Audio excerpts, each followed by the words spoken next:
Hello guys, blessed morning. We're back at the property. And today, marami po akong gagawin dito.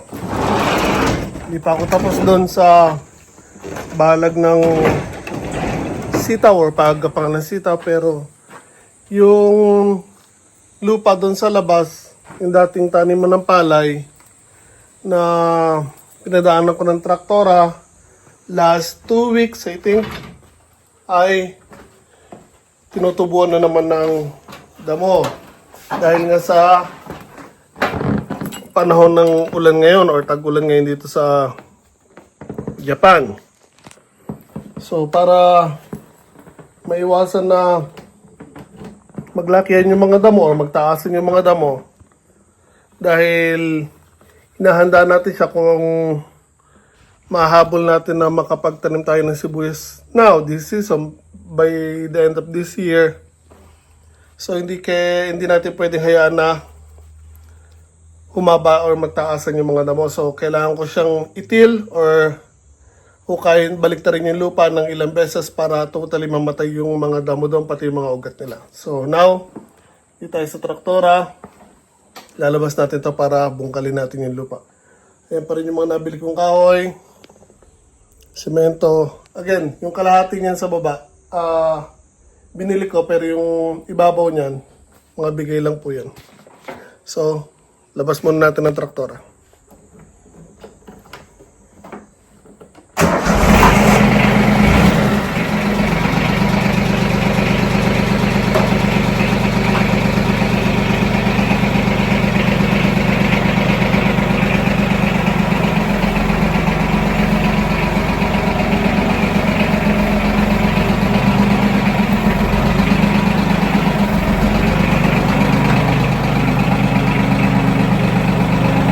Hindi ko nang mabangga yung poste.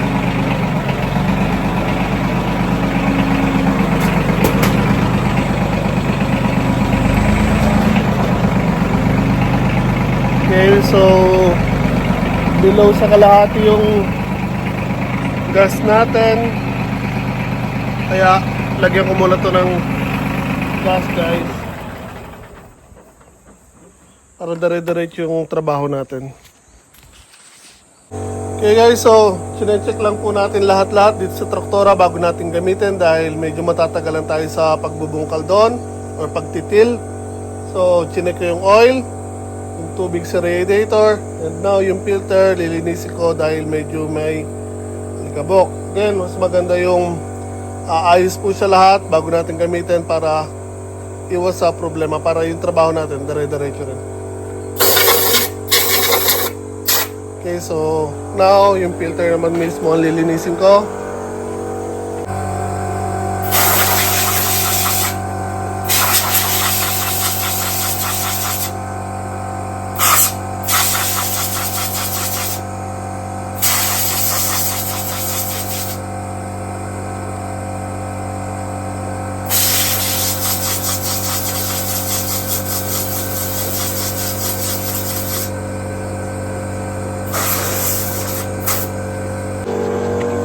Okay, so balik lang natin itong filter.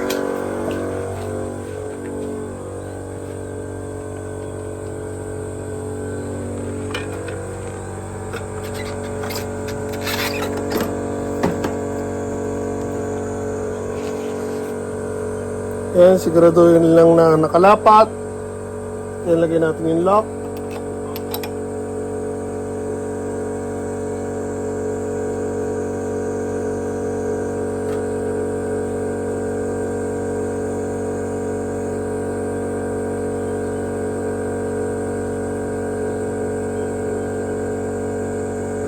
Okay, we're all good.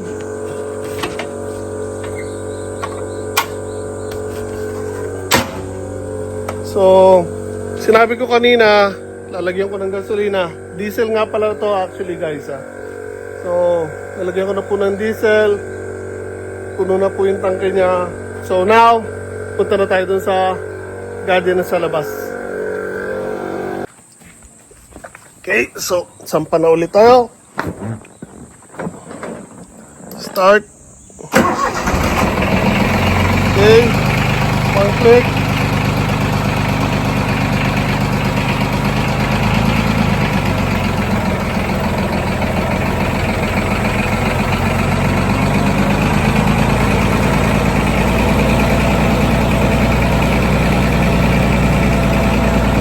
So, tulad na nasabi ko, panahon po ng tagulan ngayon din sa Japan, kaya kahit magtabas ka, itil mo yung lupa, saglit lang po, tubo ulit agad ang mga damo.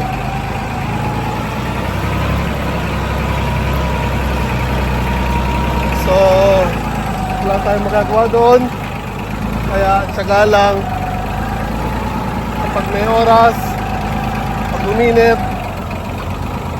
bungkal ng lupa, tabas ng damo,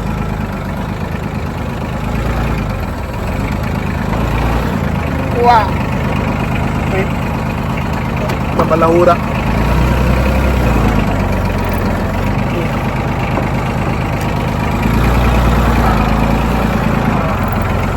Okay, set ko lang to guys dahil mahirap mag-set ng traktora tapos hawak ko ang phone. Okay guys, so nakaset na po tayo. Now, bungkal na tayo ng lupa. So, yan nga pala yung background natin guys, yung bundok.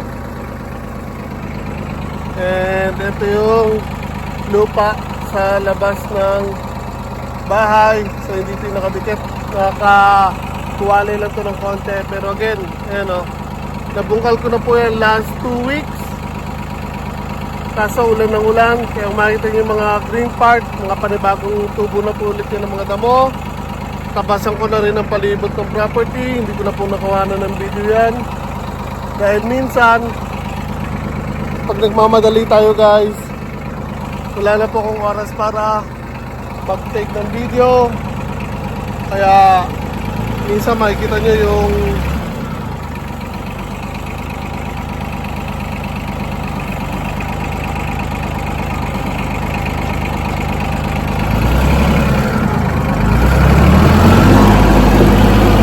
pansin nyo yung mga ibang videos ko, malalayo na yung tinatalon.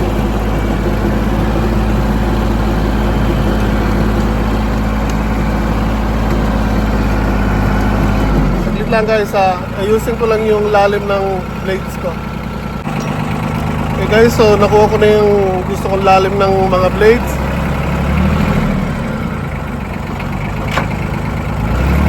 Now, bungkal na tayo ng lupa.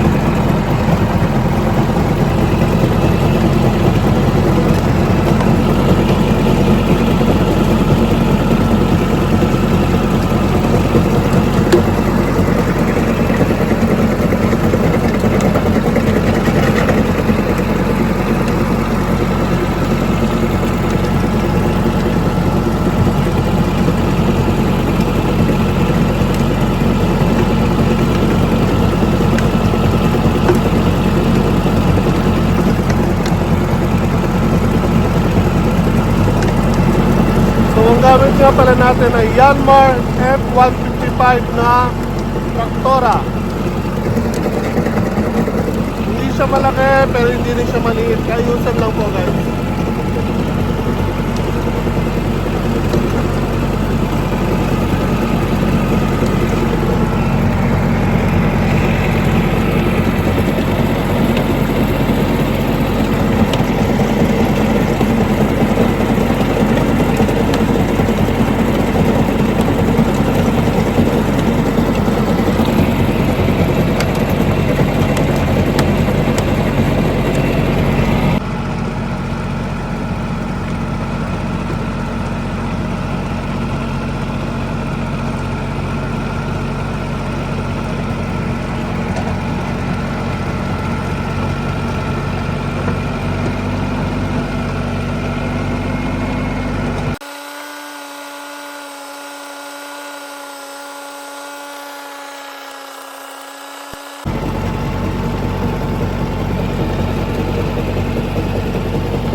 itong palibot nga pala o itong gilid ng property guys o ng farm o ng garden, tinaniman ko po ng mga rose yan.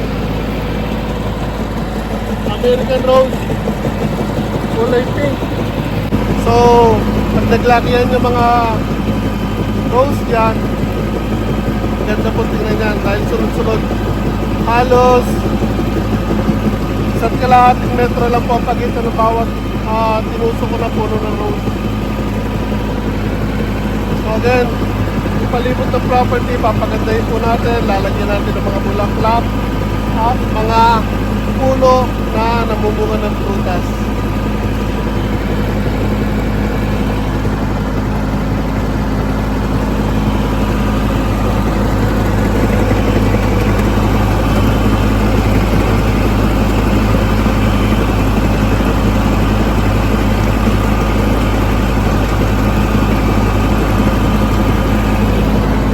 So ang patubig natin nga pala dito guys, para sa mga first time na makakapanood dito, libre po yan.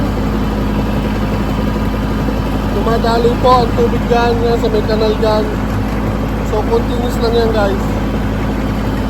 Libre po patubig natin dito. Although meron din patubig na kung gusto nyo mabayaran sa Nogyo, bubuksan nila yun yung malaking tangke doon na yun yung semento. So kung gusto nyo kumuha sa kanila ng patubig, mura lang naman yan. Kaya nga lang sa atin, hindi natin kailangan dahil sapat na yung libre patubig guys. May pasero ko. Laki ng bangaw na yan guys. Oh.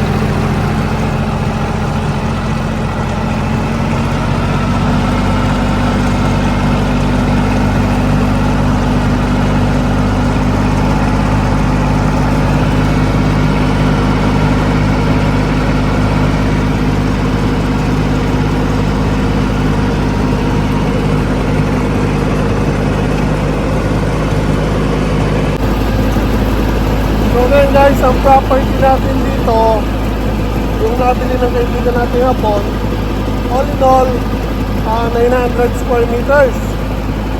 600 na agricultural at 300 na may bahay. Pero, bukod doon, ito yung bundok sa may likuran ko.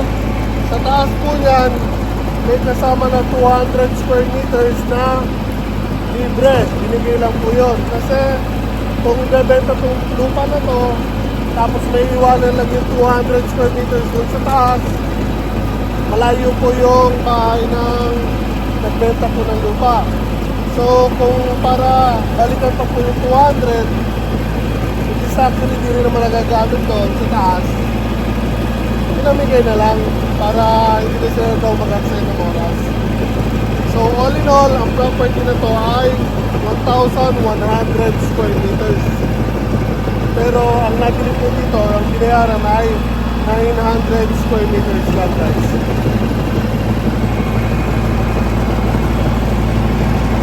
So sa Japan, meron pa rin po mga lupa na libre pinamimigay.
Hello guys, so ayan po, nakikita nyo, tapos na po tayo.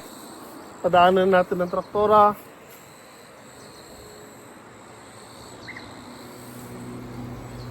So kapag straight pong uminit hanggang next week, papadaanan po natin ulit yan. Ang hirap po kasi padaanan ng traktora pag lagi po kasing umulan, nagpuputik po yan.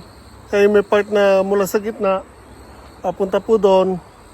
Napakalambot po ng lupa actually. Ilang beses akong lumubog yung traktora doon. Kaya kung mapapansin nyo doon, meron mga ibang parts na bukol-bukol or malalaki yung tipak ng lupa doon kasi nga lumubog yung traktora. So, ang importante na padaanan ko lang ngayon. So, yung mga damo na sumisibol dyan, hopefully, umamatay ulit yung mga ugat. And again, if ever na mag-straight ang init this week, next week, papadaanan ko pa ulit para maiwasan na po yung pagsibol ng traktora.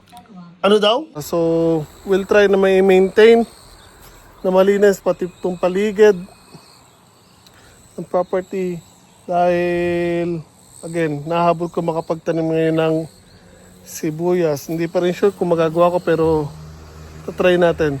Yung bakod, wala pa rin yung wire mesh, pero andyan na po yung wire mesh, hindi pa lang po na kakabit. Ang dami ko pong ginagawa as of now. Marami akong priorities na dapat unahin. Kaya doon muna po ako nagtutok. So now, medyo nakakaluwag-luwag na tayo sa oras. Ito, focus po ulit tayo sa property. Again, ayun po yung bundok, ayun yung property. Ito po yung garden sa labas. Dati po itong taniman ng palay. Kaya po malambot yung lupa. So again, pinag-iisipan ko kung tatambakan ko ng ibang lupa para kahit paano maging firm or tumigas ng konti ang lupa dito. Dahil sobra po lambot. So again, kung gagawin ko ng kama na mataas, pwede ko siyang taniman ng kamatis, talong, o ano pa man, sibuyas, patatas. Kaya nga lang, pag inabot siya ng ulan, may tendency na mabulok ang puno o pag patatas naman, may tendency na mabulok yung laman ng patatas. Kaya yun na medyo pinag-iisipan natin. Kung makakakuha tayo ng lupa na pwede ipanambak dyan, tatambakan natin. Kung wala, try natin mag-isip ng may tatanim na hindi masyadong maselan sa tubig. Dahil again, mula gitna, papunta doon, medyo putek, nag-iimba kasi ng tubig. Dahil yung daluyan ng tubig doon, merong siguro may crack doon or pumapasok yung tubig mula doon sa daluyan, papunta dito sa dating taniman ng palay. Kaya nami-maintain na malambot yung lupa mula kalahati papunta doon. So yan. Tingnan natin kung ano magagawa pa natin dyan. So for the meanwhile, tapos na tayo dyan. Now, dito naman ako sa loob. Again, marami pa tayong kailangan gawin dyan. Hindi pa ako tapos sa paggapangan ng sitaw. Hindi pa rin ako tapos magputol-putol ng mga pinagputulan natin puno dati. Kasi ang dami pang gagawin guys. Kaya lumagaw. Unti-unti lang, dahan-dahan lang. Kasi nga, hindi naman kaya nating madaliin yan. Hindi rin naman natin pwedeng persahin ang katawan natin. Kaya kung ano lang ang kayang gawin, yun lang muna gagawin natin guys. So, 12:33 na po actually ng tanghali. Siguro nag-start ako doon mga 8:30 something. Just imagine guys, sinabot ako ng ilang oras bago ko natapos yun. Traktora pa yung gamit ko. So, pahinga lang ko saglit, then kain lang siguro. Yung trabaho na ulit. Yan yung traktora, hindi ko pa pinapasok. So baka hugasan ko muna yan bago ko ipasok. Kasi pag hindi ko inuhugasan, ayan po guys, oh, yung mga lupa lalaglagin dito. So, kain muna ako guys.